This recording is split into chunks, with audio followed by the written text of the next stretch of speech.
Welcome back to the Deep Dive.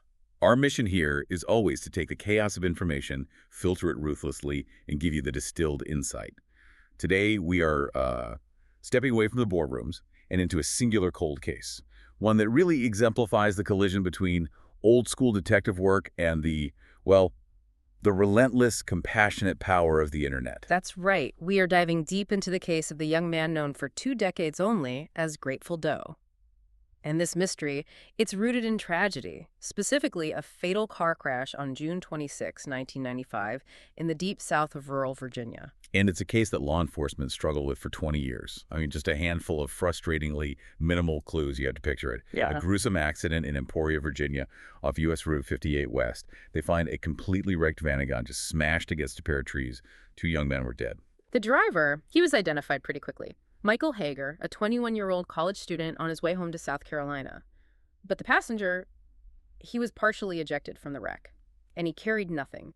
A tie-dyed Grateful Dead t-shirt, some ticket stubs, and a total absence of identification. That lack of a name right there, it instantly turned a tragic traffic accident into a baffling cold case. And the initial police assessment back in '95 was that the case was basically impossible to solve.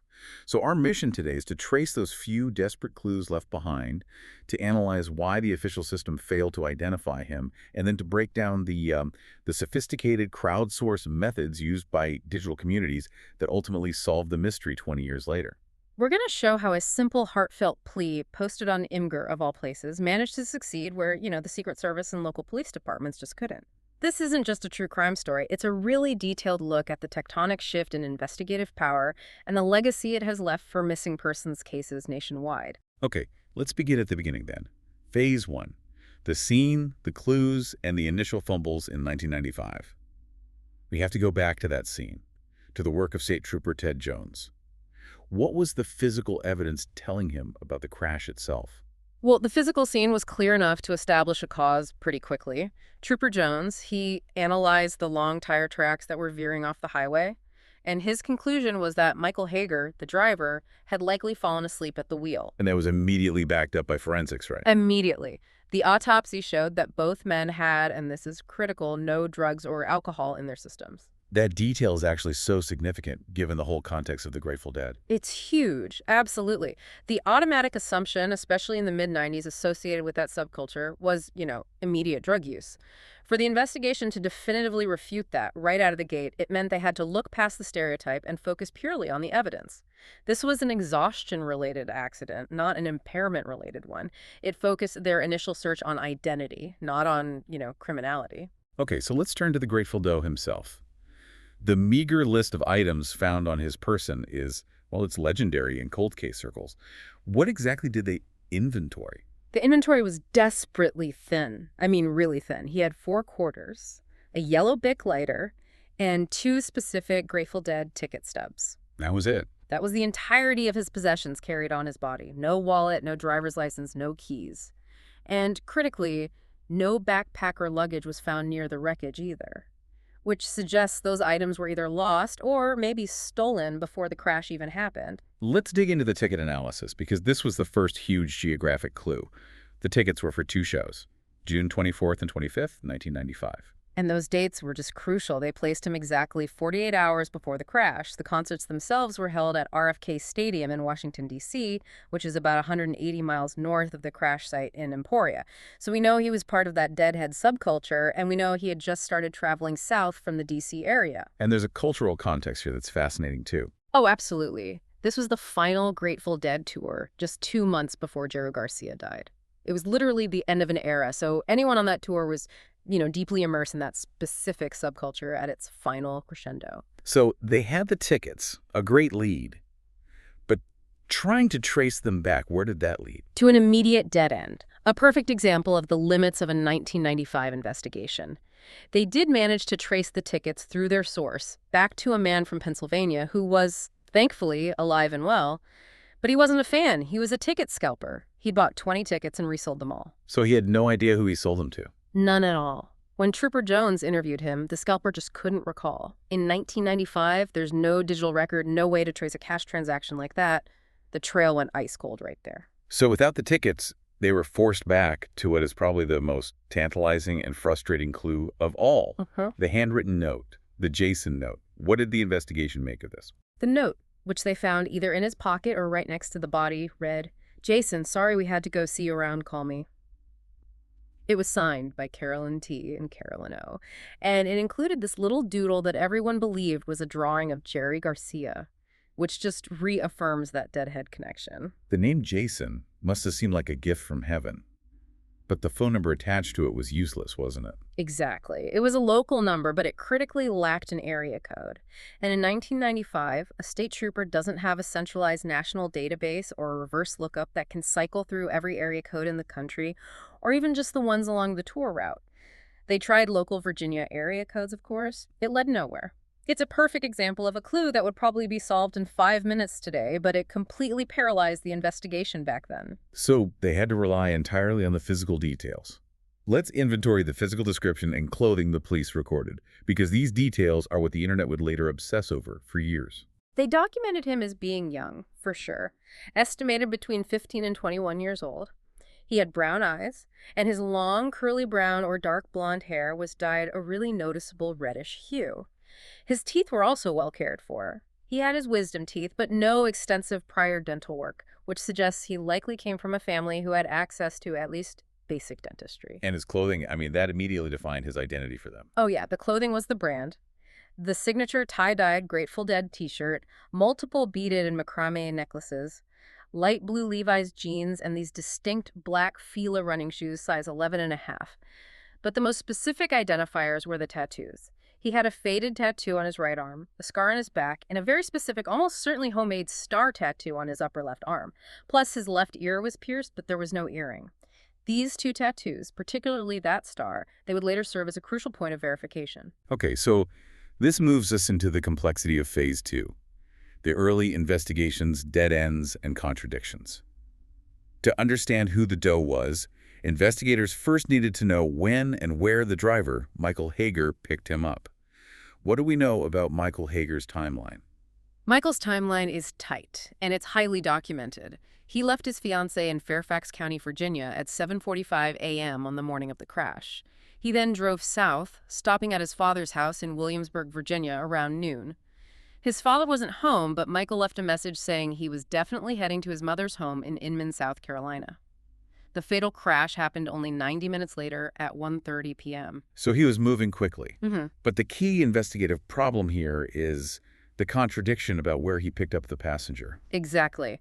There was a report, it was published in a 1996 freelance article, and it quoted Michael's father's neighbor, and that neighbor claimed to have seen a young man matching the Grateful Dead's description with Michael at the Williamsburg house at noon. If that's true, it changes everything. It means he was picked up much closer to the concert site. Right, closer to Fairfax. It suggests they might have known each other, or at least met shortly after the concerts.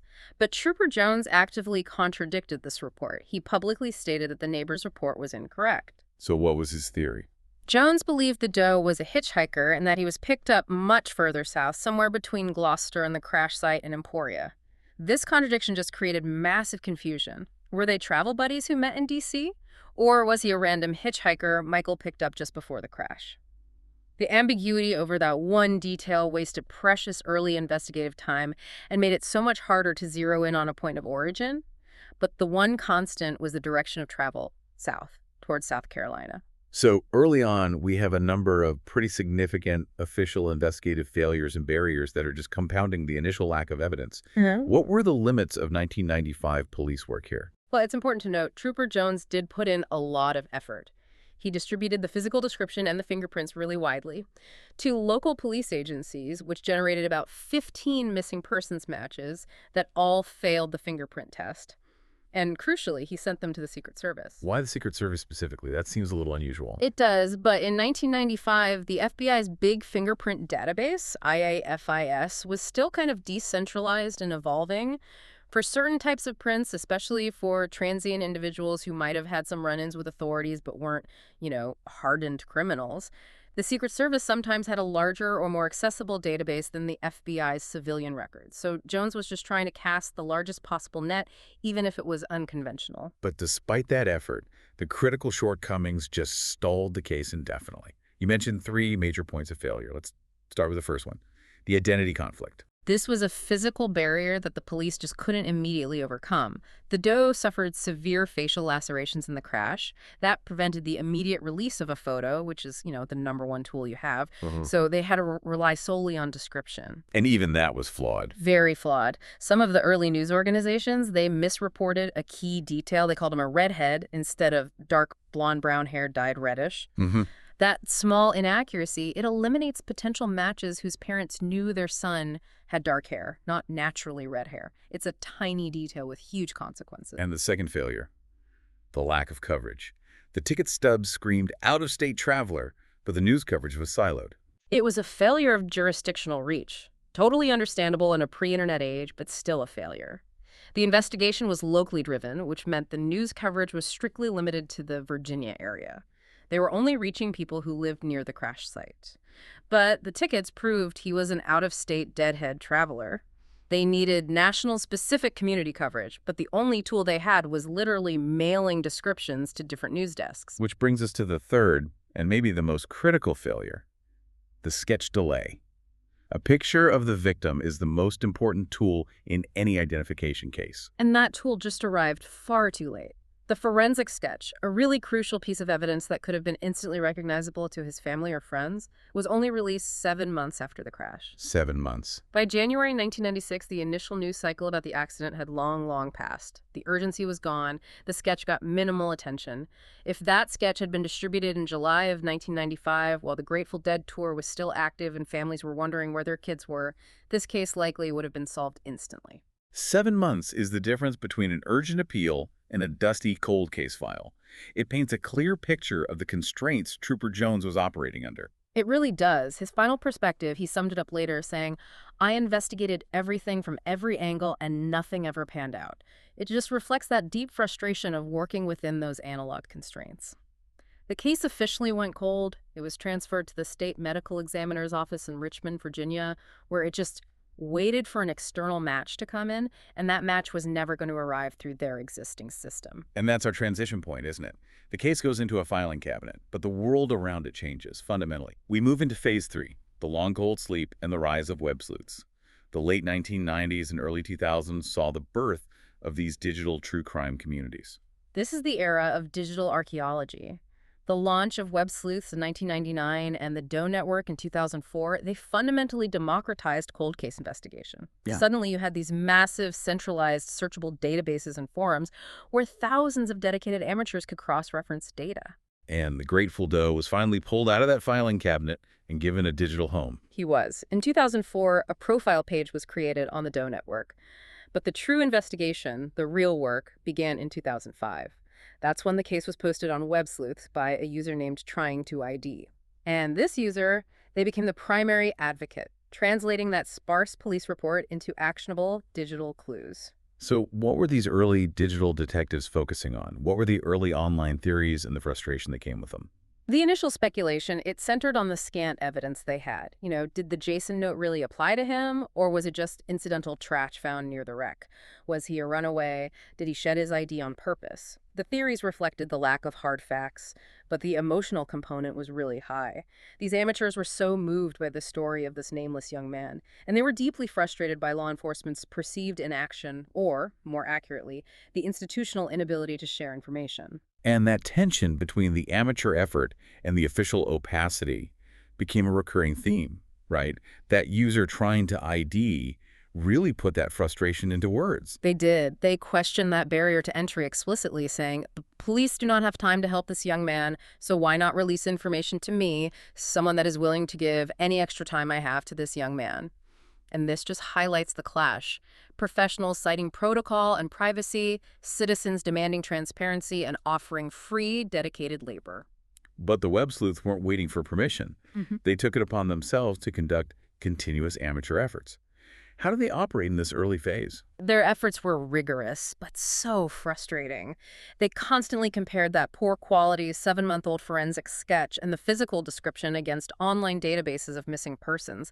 And whenever a promising similarity was found, a young man with reddish-brown hair and a scar, the lead would be brought to the forum, and trying to ID would then personally contact the Virginia medical examiner to request a fingerprint comparison. And every single time, the lead failed the test. Every single time. It was a decade of continuous effort that always hit a wall. It proved that dedication alone wasn't enough. They needed a wider net and really better visual evidence. Now, let's talk about a promising lead that ended up being a crucial dead end, the wharf rats theory. How did this culture-specific detail even emerge, and why was it so important? This is a perfect example of how niche knowledge, the kind of knowledge that only an experienced deadhead would possess, can unlock a cold case lead. The Wharf Rats are a support group. They're similar to Narcotics Anonymous or Alcoholics Anonymous, and they hold sessions at Grateful Dead and other jam band concerts. Their whole purpose is to help members maintain sobriety while they're on tour. And the connection to the note was immediate. It was. The most prominent founder of the Wharf Rats, who is often referred to as Mom within that community, was named Carolyn Thomas. That name was an almost perfect match for the Carolyn T signature on that cryptic note. This was seen as a massive breakthrough because it tied the dough directly to a specific organized group within the deadhead subculture. So, a user trying to ID, follows this lead, actually reaches out to Carolyn Thomas. What was her response, and why did this dead end still prove valuable? She confirmed she was not the Carolyn T who wrote the note, so, a disappointment. It confirmed the note writers were likely just two other women who shared those common names. But here's the crucial pivot. Carolyn Thomas agreed to take the Grateful Doe case information, the sketch, the description, the crash facts, and distribute it to the extensive network of deadheads she knew globally. This was the first time the case information had been efficiently disseminated to the exact community most likely to recognize him, something the original 1995 investigation completely failed to do. The internet community had successfully expanded the search, even through a failed lead. A decade of relentless, frustrating work passes. Then we hit Phase 4, the viral explosion, 2012-2015. The case needed a catalyst, and that came in 2012. What was the renewed digital effort then? The game changer was the involvement of the National Center for Missing and Exploited Children, or NCMEC. They used modern forensic technology to create a brand new, much clearer, computer-generated facial reconstruction of the Grateful Doe. They referenced the original autopsy photos and measurements. This was a massive improvement over that grainy, 7-month delayed 1996 police sketch. How did the online community react to this new, updated image? With both hope and some critical scrutiny, users immediately noticed discrepancies between the NCMEC image and the old police sketch. Analysts in the forums correctly pointed out that this difference was likely due to the severe facial trauma the Doe sustained in the crash, which would make an accurate reconstruction difficult regardless of the tech. But the image was undeniably clearer and more compelling, and it was immediately circulated across these fledgling social media platforms. And that's when the community started to consolidate its efforts beyond just web sleuths. Yes. That same year, two dedicated users, Alyssa and Leah, started a specific Facebook page just for the Grateful Doe. Facebook allowed for photo sharing and tagging on a scale that Web Sleuths, which is a forum, just couldn't match. Theories continued to evolve. The focus shifted from, was he a runaway, to, was he an abducted child, or maybe a foster kid whose records were lost.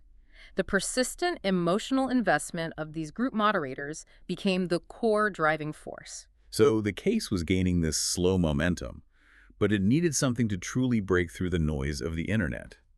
That moment arrived on New Year's Eve 2014. This is the climax of the digital investigation. This is the moment where, digital marketing strategy meets true crime advocacy. A user known as Gray Metal created a really professional-looking collage. It combined the new NCMEC images and all the key textual evidence. And she chose to post it not on a dedicated true crime forum, but on Imgur, a major image-sharing platform. But the crucial decision was the tone. Instead of just a police bulletin, she wrote a first-person appeal. Exactly. The post was written from the perspective of the Doe himself. Do you recognize me? I have been without my name for nearly 20 years. His family do not know who I am. For 20 years, no one has come forward to identify me. I have adopted the identity of the Grateful Doe. This personification, the humanizing of a cold case file, was revolutionary. It bypassed the typical true crime niche and just pulled at the heartstrings of a vast general audience. And the impact was instant and just exponential. The post exploded. It immediately hit the first page of Imgur. It garnered millions of views in days. The virality spilled over, leading to the creation of a dedicated Reddit subreddit, a platform known for its deep dive collaborative research. The original Facebook group tripled its membership overnight. They added 2,000 highly engaged members in just a few days. So for the first time, you have 4 major distinct online communities: Imgur, Reddit, Facebook, and Web Sleuths, all coordinated and focused on this one individual. How did the sheer volume of tips from this virality not just cripple the investigation? That's a critical question, and it really speaks to the efficiency of the crowd when it's organized. The groups quickly established a kind of verification hierarchy. Web Sleuths, with its history and established protocols, became the vetting mechanism for old leads. Reddit specialized in niche searches, and local knowledge users in Myrtle Beach were checking yearbooks and contacting old businesses. And Facebook focused on broad public awareness and reaching family members. So instead of being crippling, the volume of tips, when handled by a distributed, coordinated network, became the fuel for the final identification. This momentum led directly into Phase V, the final leads and identification. The Imgur blast opened the floodgates, and 3 crucial leads confirming the name Jason emerged rapidly. These 3 leads just converged perfectly. It created a highly consistent profile. The first was a Facebook lead. Someone pointed to a Jason who worked at a Grateful Dead merchandise shop in Myrtle Beach, South Carolina, a year or 2 before the crash. This established a strong geographic link to the South. The second, from a new user on Web Sleuths, knew a friendly, talkative young man named Jay, who was definitely on the 1995 tour. They mentioned he was known for being itinerant, often getting rides and staying at people's homes. And crucially, they noted he always carried a wallet and a backpack items that were missing from the crash scene, which strongly supports the theory that those items were lost or stolen before he met Michael Hager. And then the Reddit lead really solidified the narrative, providing the final piece of that non-forensic puzzle. Right. The third lead from Reddit came from a man who had actually been roommates with a Jason in 1994 and early 1995. And this description was incredibly rich. Jason was a laid-back surfer dude, a massive deadhead, 17 or 18 years old, and originally from Myrtle Beach. He had worked at a McDonald's there before leaving in early 1995 to follow the band. The consistency of the first name Jason and the home base Myrtle Beach was just overwhelming at this point. The pieces now fit together perfectly, allowing the Web Sleuths to construct the connecting theory of his final journey. The emerging narrative became the operating hypothesis. Jason Callahan, assuming the name was correct, lost or had his wallet and backpack stolen while traveling on the tour. Out of money and ID, he was hitchhiking home to his base in Myrtle Beach, South Carolina. Michael Hager, the driver, was heading to Inman, South Carolina. Since Inman is geographically close to Myrtle Beach, Michael was the perfect ride to take Jason a significant portion of the way home. It explained the lack of ID, the direction of travel, everything. The moment of identification really came with the submission of photographs from that former roommate. The photos showed a young man with quiet eyes, half shut most of the time, with a bright smile. The online communities were just stunned by the resemblance. They noted that the photos strongly matched the original, though poor, 1996 police sketches. This was the transition from a theoretical match to a strong personal identification. And that visual evidence finally made it to the one person who mattered most, his mother, Margaretta Evans. Days after the roommate photos went viral on Facebook, a man saw them and recognized the young face. He called his mother Margaretta Evans. She then posted directly into the Facebook group, confirming the truth they had all been hunting for. "Oh my God, this is my son, Jason Callahan from Myrtle Beach. I've been looking for him all this time with no luck." That moment, after 20 years of silence, must have been overwhelming. Okay. But even after Margaretta posted, the digital moderators handled the situation with remarkable caution. They had to. The moderators, Leah and Alyssa, they knew they couldn't risk giving false hope or exposing the family to scammers. They actually retained a lawyer to confirm Margaretta's identity and verify she was indeed the mother of a missing Jason Callahan before they proceeded with the official forensic process. It speaks volumes about the maturity and, the ethical approach the amateur community took. Then came the final hurdle, the DNA gauntlet. Margaretta officially filed a missing person report 20 years late and provided her DNA sample. What was her description of Jason at that time? Margaretta's information was crucial, but it also contained a potential discrepancy.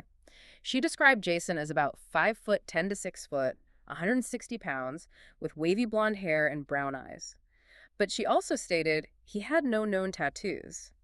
Given the Grateful Doe had two notable tattoos, that faded one and the homemade star, this was a slight worry. It's easily explained by the fact that he might have gotten them after leaving home, but it added a layer of investigative caution. And the initial DNA test provided a just devastating setback. It was inconclusive. And this is where the technical complexity of forensic DNA matching really comes into play. DNA samples for unidentified bodies often require comparison samples from both maternal and paternal lines for a definitive, high-confidence match. Jason's father had passed away in 2009, which removed that critical paternal lineage marker, so the mother's sample alone wasn't sufficient for the Virginia medical examiner to make an official identification. So they had to rebuild the family tree and find other paternal relatives. Exactly. They had to cast a wider net into Jason's paternal side to provide the necessary genetic data. Samples were collected from two half-sisters, a half-brother, and a cousin. This painstaking, collaborative effort finally yielded results. On December 9, 2015, almost a year to the day after the Imgur post ignited the viral search, the DNA results confirmed definitively that the Grateful Doe was Jason Callahan, missing since 1995. It's a powerful moment of closure achieved solely through the persistence and coordinated effort of strangers online. The Facebook group shared the news with immense relief. The news we have been waiting for? The DNA results are back that our Grateful Doe is, in fact, Jason Callahan, missing since 1995. Because of everyone here, this man will finally make his way home. This brings us to Phase X, the lingering questions and the legacy of collaboration. The identification was a massive victory, but it immediately raised the central, painful question: why he wasn't reported missing. This led to significant online debate and, unfairly, some backlash against his mother. This point requires empathy and context because it speaks to a systemic failure in how we handle missing young adults. Margaret Evans faced two major barriers. First, jurisdiction.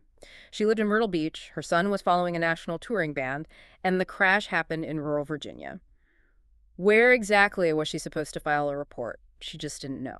And the second, more profound reason relates to the culture he was a part of. His half-sister, Shannon Mickelson, provided this painful context. She stated that everyone assumed he wanted to be missing.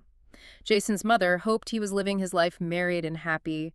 This wasn't negligence, it was a devastating assumption rooted in the reality of the deadhead lifestyle. We need to spend a little more time on this wandering lifestyle context because it's the core societal takeaway of this case. How did cultural assumptions and police policy combine to prevent this report? This is a massive issue the case brought to light. For many young adults who choose a transient, counterculture, or off-grid lifestyle, parents often lose contact and assume that this is a choice. They assume they are simply living off the grid, not dead or in danger. And when parents do contact the police about a young adult, the response is often dismissive. Because they aren't considered high-risk runaways in the same way minors are. Precisely.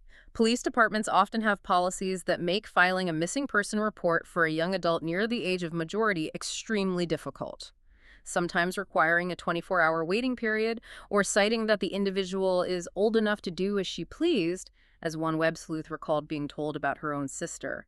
This creates an enormous gap in the safety net. If Jason was presumed to have chosen his absence, no official search would ever begin unless a body was found and somehow matched back to a national database, a match that requires a missing person report in the first place. It's a chilling feedback loop. The lack of a report means the body can't be identified, and the assumption he chose to wander means a report was never filed. And that's exactly why the online community, with its high emotional investment and low barrier to entry, was so essential.